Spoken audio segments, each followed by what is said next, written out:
No, John? no, Sue's over in out for the day. Okay, so welcome Katie and John to this half hour. I'm going to share my screen, so let's just have a quick look at today's quote and have a quick chat about that. Did you get my email, by the way? Yes, thanks. Yeah. Okay, that's good. I think we've got the technical difficulties sorted out. So pathway to salvation is as narrow and difficult to walk as a razor's edge. It's from a movie called The Razor's Edge with Bill Murray, which I thought is an interesting it's an interesting quote, an interesting idea. So let's have a quick chat about it. Any thoughts on that?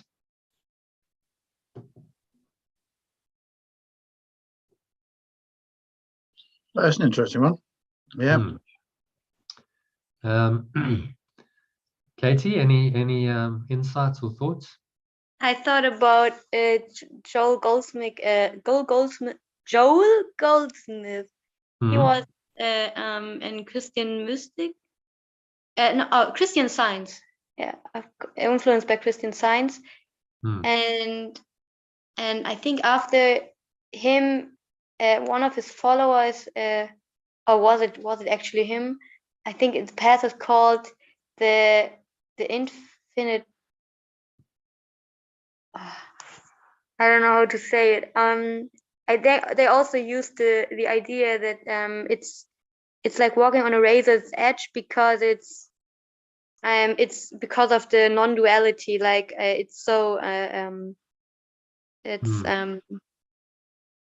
it's like it's just this one way of seeing life, and the truth didn't change. And if you try to change it, then you're not anymore on the razor's edge. So fundamental. It's a good analogy, because we're living in a sea of duality. You know, there's duality is seemingly the reality now. We've made that seemingly real, an illusion. It's been projected out. It's been believed in. The world operates according to it. So to find salvation in the world is like you've got to stay on that very narrow path. I mean, I think Jesus said at some point in the Bible, he said, you know, it's like you need to the rich man or something will not find the kingdom of heaven. The man who will find the kingdom of heaven is the one who can walk through the narrow gate or the narrow way or something. I'll see if I can find it actually. It's just come to mind. Jesus quote on narrow way or something. And then there's also another analogy with the needle. Yeah, to the eye of the needle. Yeah. Yeah. So because straight is the gate. So this was the passage. Because straight is the gate, and narrow is the way, which leadeth unto life, and few there be that find it. Okay, so it's saying the same thing, really, right? There's a gateway to heaven. Narrow is the way, right? So that same idea as the razor's edge. In other words, you really need to focus your attention. That's what it's about. Focused attention and concentration, because that leads to life. And there will be few that find it, because most people's minds are not disciplined enough. They're very scattered. They're all over the place. Your mind's wandering all over the place, and there's no mental discipline. And he says, for wide is the gate and broad is the road that leads to destruction, and many enter through it. But small is the gate and narrow is the way which leadeth unto life, and few there be that find it. So that's quite a nice Bible passage that supports this idea of the razor's edge, which, you know, Jesus was saying, because it takes a mental and an emotional discipline to do this. And so if you think about, say, the course's teaching and training, it's a very specific teaching. He's not saying, well, anything goes here. He's saying, right, these are the thoughts. This is the way that you need to perceive the world. And if it's a very narrow band, like, don't wander off into unforgiveness and desire or fear or grievances, or you're making all these things real, which is very easy to let your mind do. Stay on track, stay in this one narrow band that he calls forgiveness or letting go, where whatever's coming, you're just letting it go, you're letting it go. So there's this, and that's the pathway. So whatever the temptations are and the trials, you let them go, and you focus on this single road, and you see the light at the end, which is your ultimate salvation, and that guides you.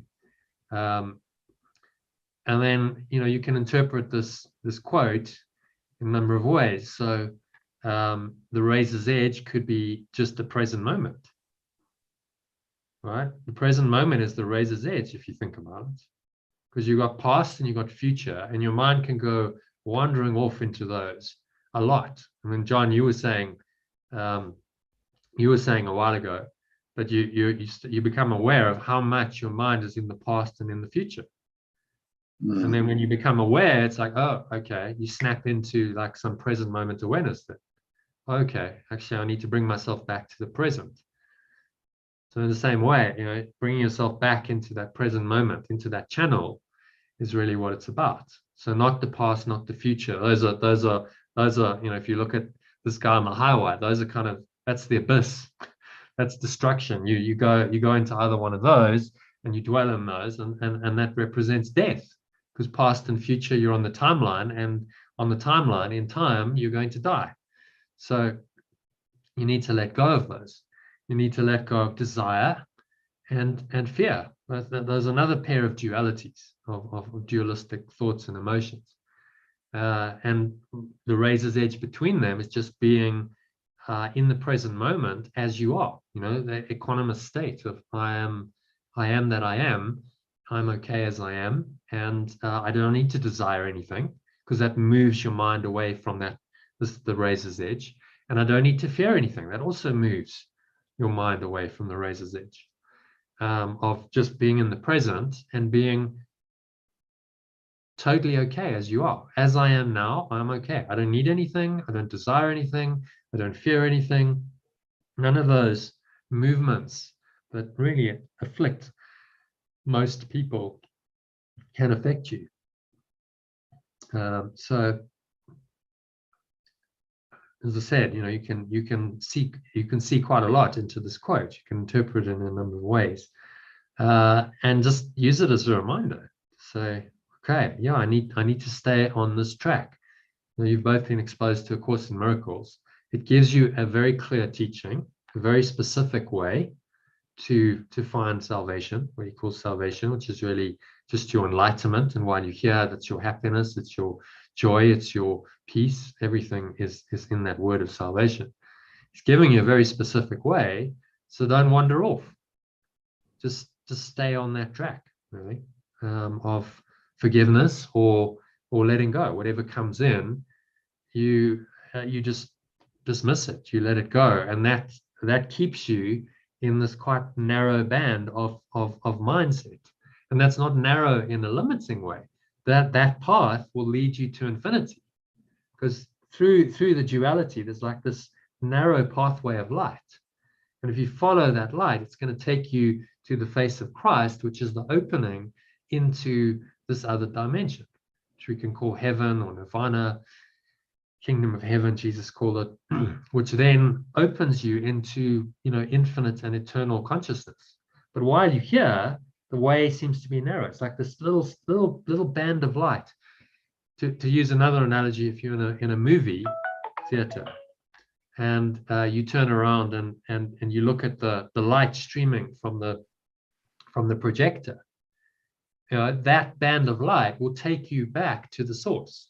See, the screen and what's going on in the screen and all the images projected out, that can get very confusing. And you don't know what's going on there. And you're dealing in duality, you're dealing in stories and perceptions, and it can get very confusing. And if you get identified with yourself as a character in the movie, then you get lost in it. So the way out is, okay, we'll turn around, start becoming the observer of the movie, and turn around and follow the light.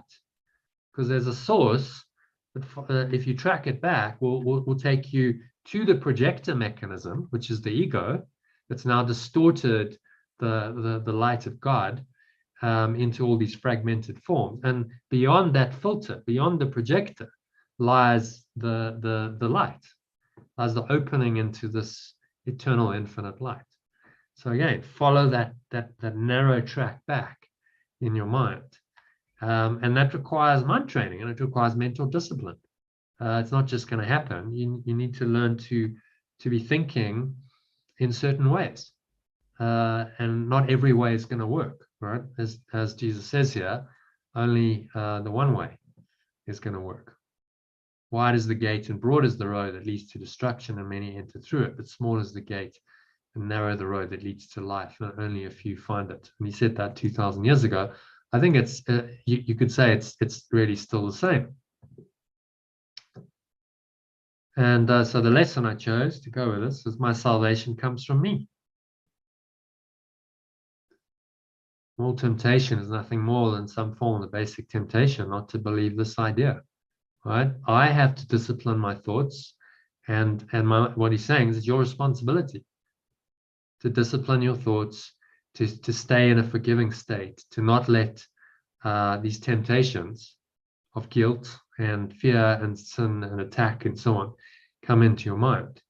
And you are responsible for thinking those thoughts and believing those ideas. So salvation must come from you. He's saying it's your responsibility. There's a power called the Holy Spirit that's going to help you, but you must listen to it. And then he says, John, do you want to read paragraph 2? And we'll go into a meditation. Or Katie? I can read. Okay. The seeming cost. Yeah. The seeming cost of accepting today's idea is this. It means that nothing outside yourself can save you. Nothing outside yourself can give you peace.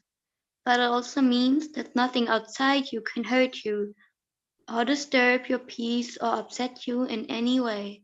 Today's idea places you in charge of the universe, where you belong because of what you are.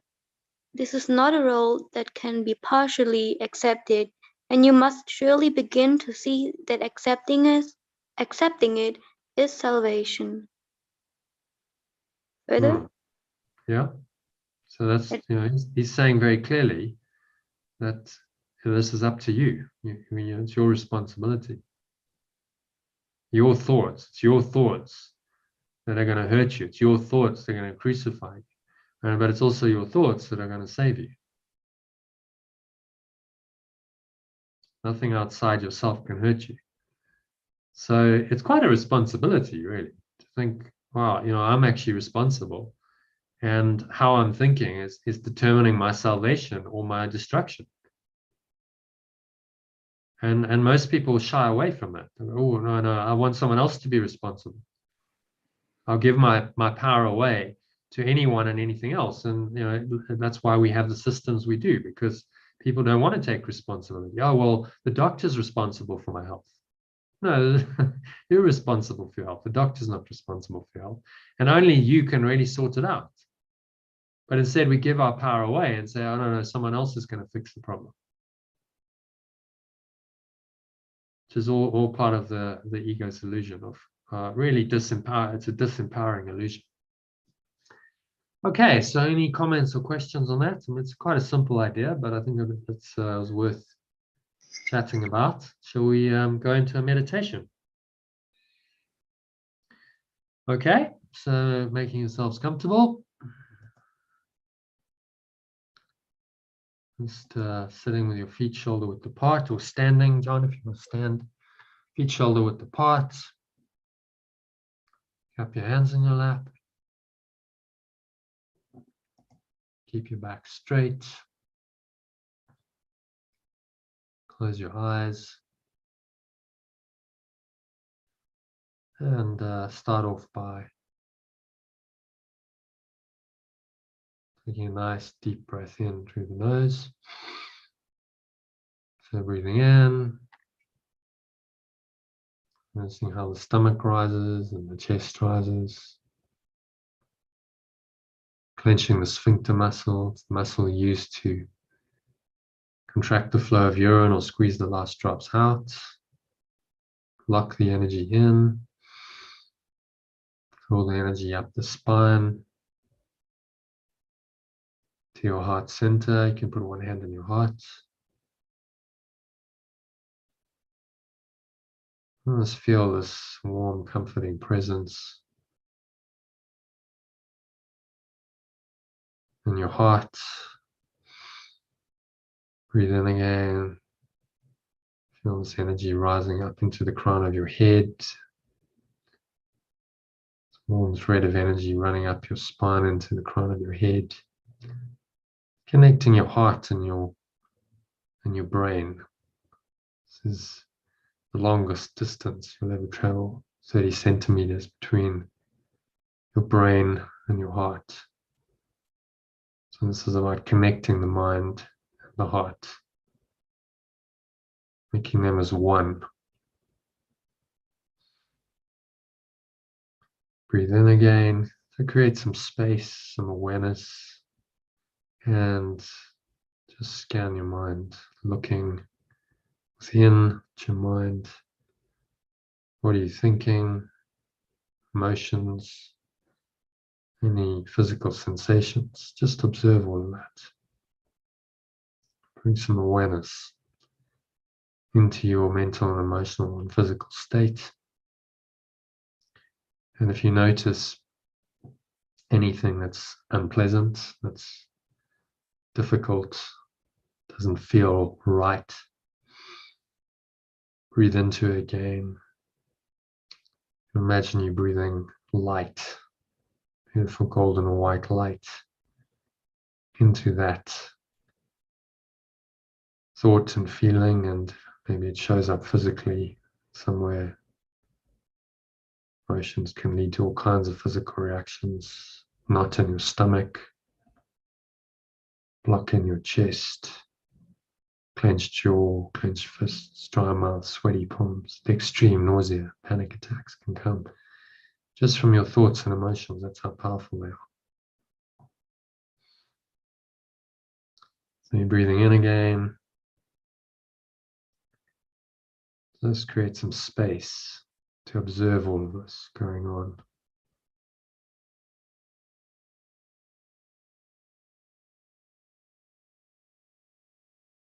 And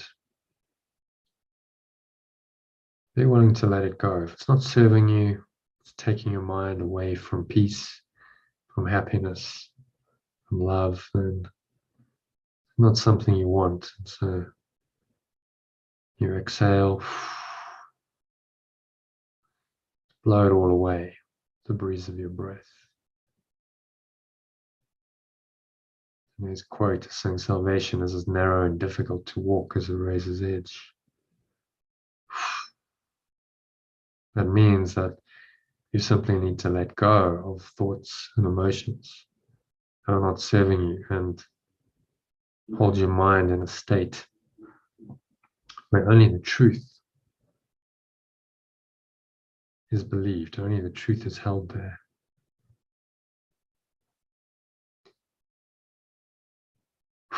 Pull the stomach into the spine, expel the last remaining air out. And you just rest here in peace and stillness.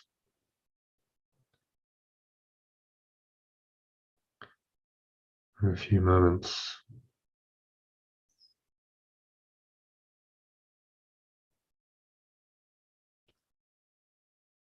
And just appreciating the peace and the stillness, the quietness.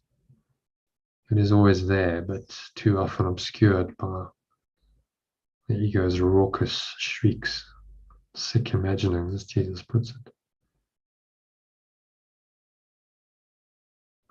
So just come home.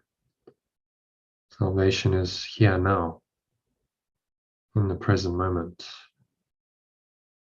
Razor's edge is the present moment. Staying conscious, staying focused in the present would be riding the razor's edge to salvation, not letting your mind go into the past or the future. desire and fear.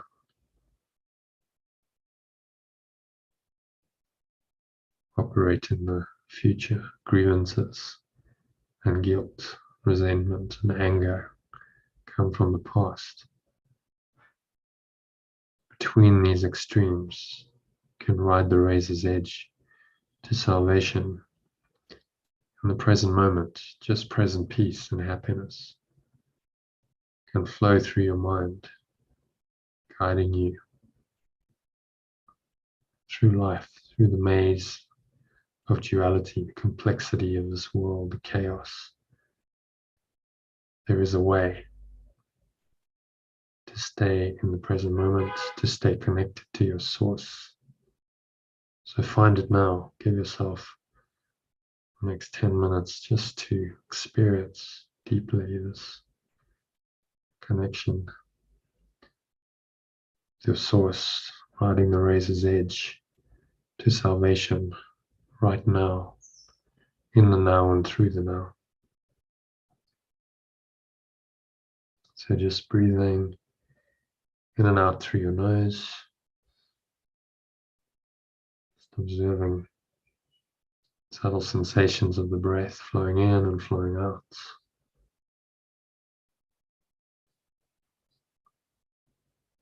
Notice how the stomach rises and the stomach falls.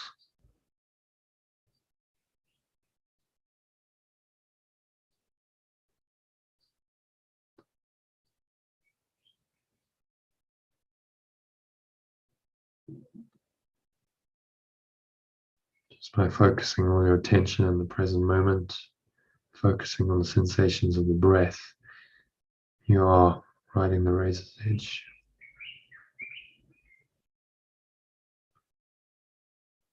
And just allowing yourself to go deeper with each breath, deeper and deeper into this beautiful, peaceful, calm, relaxed state. There is no past and there is no future. No irrelevant thoughts. If you notice any distracting thoughts coming up, thoughts about the past, the future, what you've done, what you still have to do, problems in your life, etc., any of that. Just observe these briefly and then let them go. Just releasing them.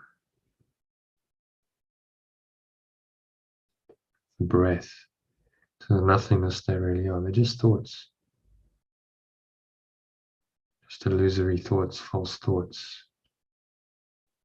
The mind gives them all the power they have. Which is why Jesus says, my salvation comes from me. It's up to you to discipline your thoughts. All temptation is nothing more than some form of the basic temptation not to believe the idea for today, that someone or something else is responsible for your thoughts and your emotions. I'm upset because of what I saw on the news. I'm upset because of what someone did or said. Salvation seems to come from anywhere except from you. And so too does the source of guilt. So we see neither guilt nor salvation as in our own minds and nowhere else. You realize that all guilt is solely an invention of your mind. You also realize that guilt and salvation must be in the same place.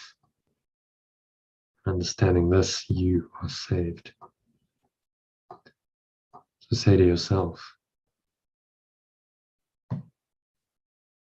my salvation comes from me. It cannot come from anywhere else. And now, to keep watching your breath, just review some of the external places where you've looked for salvation in the past. In other people, in possessions, in various situations and events, and in self-concepts that you sought to make real. You wanted to be something you're not. all these illusions about ourselves. Oh, maybe I could be rich, famous, powerful, successful. Then I'd be a better self. Then I'd be happy. This is how the mind works. This is how the ego works. Or this person will make me happy. Special relationship is going to make me happy. Or when I get that new car, or that new whatever it is, new pair of shoes. Sometimes people place their faith in the most ridiculous things. Simply look at all of these illusions and recognize that salvation is not there. Breathe in, nice deep inhale breath. Recognize that salvation cannot come from any of these things. Say, my salvation comes from me and only from me.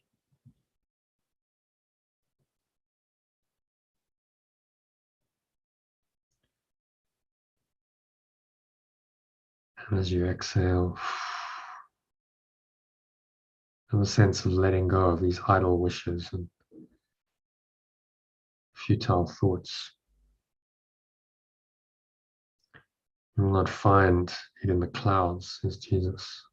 Surround the light. And it is in them that you've been looking for it. It is not there. So imagine that all of these false and scattered thoughts are like cloud patterns. It's blowing through your mind. But you can go through them. So imagine you just flowing through them. It's a thick, heavy, dense cloud bank, but you're flying through it. And actually you realize the clouds have no substance. Just obscure your vision, but if you keep going, feel the clouds parting as you keep pushing through to the light. You have to go through the clouds before you can reach the light. So feel yourself rising up through the cloud bank, pushing through all the dark thoughts that obscure your vision, that keep you from salvation, and finally you break through into the light beyond. Glorious, brilliant, bright white light or golden light streaming into your mind. Beyond all these thoughts and emotions, you simply stay in the light. You are in the light.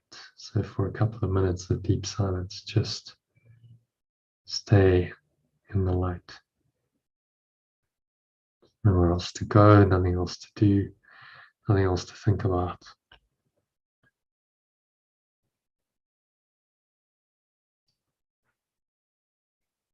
Just surrender to the light of true salvation, which is in your own mind. The next couple of minutes of deep silence.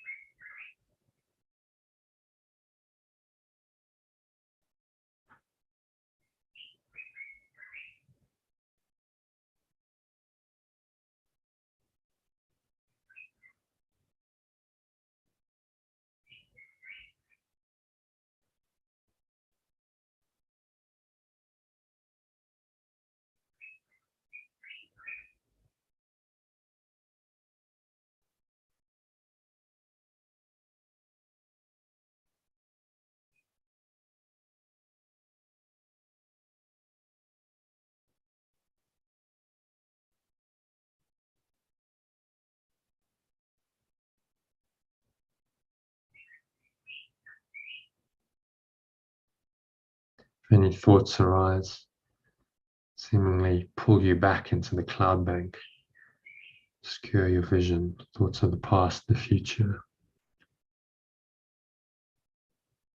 Just let these go. As you blowing them away with the breeze of your breath. Breathe in the light. Pure true awareness, pure formless awareness, just streaming through the blue sky of your open awareness. Source of light, and clouds have no power over that. Light is in a different order of reality. And so you exhale, blow those all away, and sink in to the light. There's nowhere where the light begins and you end, so just immerse yourself completely in the light. You are the light is you. Another minute or so of deep silence.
So very gently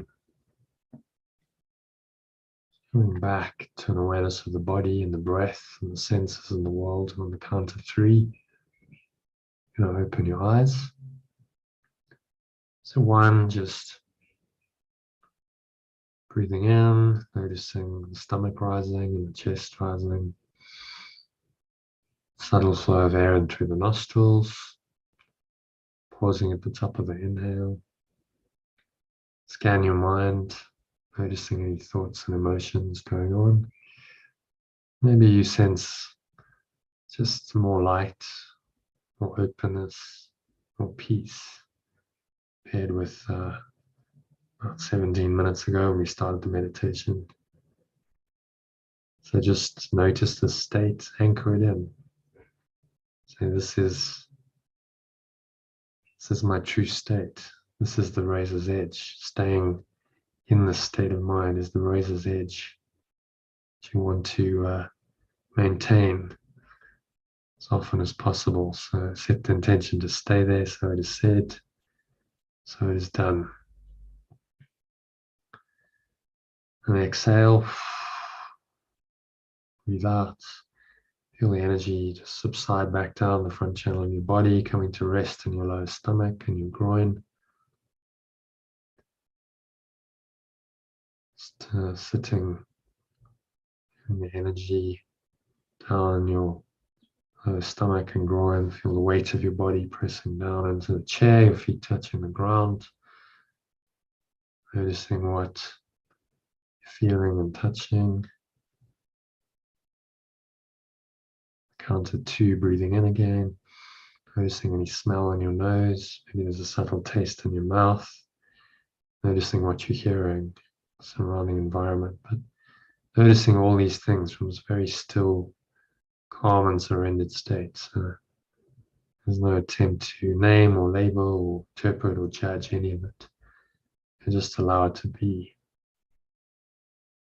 Notice how peaceful it is when you perceive from this non-judgmental, in this non-judgmental way. This peace, this awareness that you've connected with quite deeply over the last 20 minutes or so is always there. So the razor's edge is being able to stay there even while you engaging in the world and your senses are engaged. So let's practice that with your visual sense. On the count of 3, open your eyes. Just take a minute and look around, noticing the various objects in the room. Focus your attention on one object randomly for a few seconds. Just observe it, don't name it. judge it, label it, interpret it in any way. And notice that the underlying awareness that you've cultivated in the last 20 minutes is the same for that object as for any other. Then move your attention to something else. Look at that briefly. Notice that the underlying awareness is the same. If you don't name it or judge it or label it or interpret it, it's the sameness of perception. And so that is really what samadhi is. Samadhi means sameness of perception. To simply see everything from the perspective of oneness means that everything is the same. Everything, your awareness is the same, really, of everything. You don't split your mind into all these different thoughts and emotions and make all these distinctions based on the idea of separation. You simply have one awareness. That one awareness is the razor's edge, which you ride to salvation. So that one awareness will take you back to pure formless awareness, which is your source, and will help you let go of all attachment to this world.